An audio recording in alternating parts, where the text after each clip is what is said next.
RCB ಸಂಭ್ರಮಾಚರಣೆ ವೇಳೆ ಕಾಲ್ತುಳಿತ, ಉಸಿರಿಗಾಗಿ ಪರದಾಡಿ ಪ್ರಾಣ ಬಿಟ್ಟ 11 ಮಂದಿ, 10ಕ್ಕೂ ಅಧಿಕ ಮಂದಿಗೆ ಮುಂದುವರೆದ ಚಿಕಿತ್ಸೆ.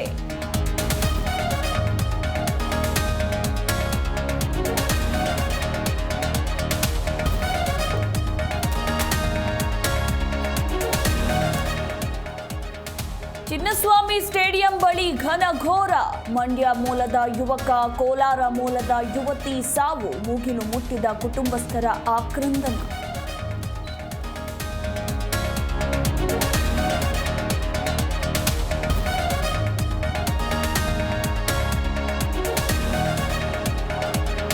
ಆರ್ಸಿಬಿ ಅಭಿಮಾನಿಗಳಿಗೆ ಸಾವಿಗೆ ಸರ್ಕಾರವೇ ನೇರ ಹೊಣೆ, ಇದು ಪೂರ್ವ ನಿಯೋಜಿತ ಕೊಲೆ ಎಂದು ಬಿಜೆಪಿ ಕಿಡಿ, ಅನಿರೀಕ್ಷಿತ ಘಟನೆ ಎಂದ ಸರ್ಕಾರ.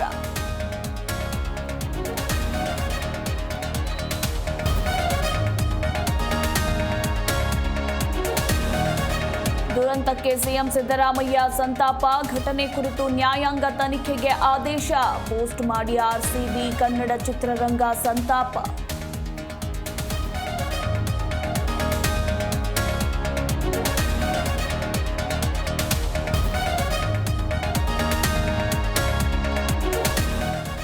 ಕಾಲ್ತುಳಿತದಲ್ಲಿ ಮೃತಪಟ್ಟವರಿಗೆ 10 ಲಕ್ಷ ಪರಿಹಾರ, ಎಂದಿನ ಸರ್ಕಾರಿ ಕಾರ್ಯಕ್ರಮಗಳೆಲ್ಲ ರದ್ದು, ಗಾಯಾಳುಗಳ ವೆಚ್ಚ ಭರಿಸುವಂತೆ ಸಿಎಂ ಭರವಸೆ.